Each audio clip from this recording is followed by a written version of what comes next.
Assalamualaikum warahmatullahi wabarakatuh. Di sini saya akan membahas terkait identifikasi pembiayaan bermasalah. Stay tune. Jadi di sini yang akan dibahas pertama yaitu terkait NPF. Apa itu NPF? Ya, NPF itu singkatan dari non-performing financial. Apa itu non-performing financial? Non-performing financial atau sering disingkat dengan NPF ini merupakan rasio untuk mengukur tingkat permasalahan pembiayaan yang dihadapi oleh bank syariah. Nah, NPF di sini juga diartikan sebagai perbandingan antara pembiayaan bermasalah dan jumlah total pembiayaan yang telah disalurkan. Nah, menurut pendapat para ulama ini menyimpulkan bahwa NPF ini termasuk kredit yang di dalamnya tidak mempunyai kemampuan baik atau tidak lancar atau biasa disebut dengan kredit macet. Nah, besar kecilnya NPF ini menunjukkan kinerja suatu bank itu dalam pengelolaan dana yang disalurkan. Batas aman NPF ini ditetapkan oleh Bank Indonesia pada Peraturan Bank Indonesia nomor 6/PB1/2004 tentang sistem penilaian kesehatan pada bank, yaitu semakin besar tingkat NPF-nya, maka bank tersebut dinyatakan tidak sehat. Bisa dilihat ya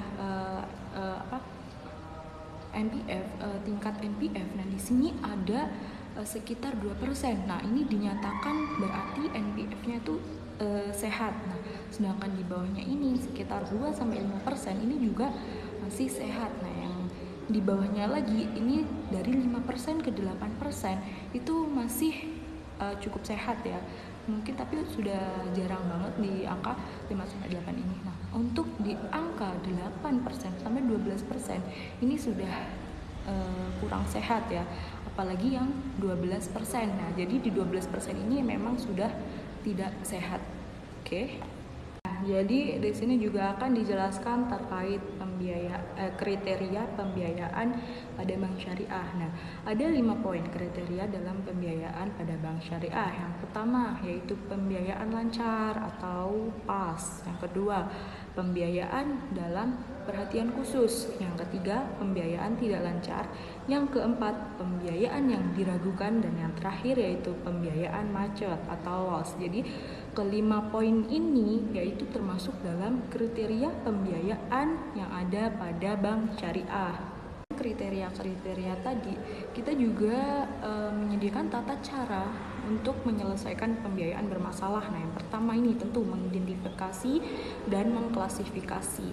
Nah, mengklasifikasi masalah, mencari tahu masalah apa sih yang nantinya bakalan terjadi, penyebabnya seperti apa, dan mengidentifikasi apa sih pembiayaan ini gitu.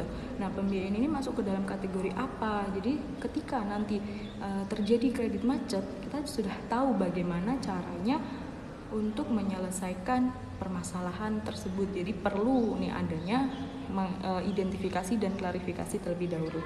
Yang kedua yaitu melakukan pendekatan restrukturisasi. Nah, apa itu restrukturisasi? Nah, restrukturisasi itu yaitu upaya penyelesaian atau upaya peningkatan, termasuk upaya syarat-syarat kredit untuk meringankan beban kepada debitur, untuk membantu meringankan beban kepada debitur. Jadi kalau kita mempunyai kredit bermasalah ini, kita bisa mengajukan syarat-syarat yang sudah ditentukan untuk meminta keringanan dalam pembayaran. Yang selanjutnya yaitu penagihan melalui proses hukum. Nah, si kreditur ini bisa melaporkan kepada hukum untuk meminta hak atas aset tambahan yang dimiliki dari debitur ini, tapi sesuai dengan jaminan yang telah disepakati, seperti itu. Nah, mungkin dengan menggunakan hukum ini sangat-sangat memakan waktu dan biaya. Namun dengan cara ini, dengan menggunakan hal ini, itu merupakan langkah terakhir ketika proses pengajuannya itu gagal atau proses penyelesaiannya sebelumnya tersebut gagal. Jadi bisa menggunakan proses hukum seperti itu.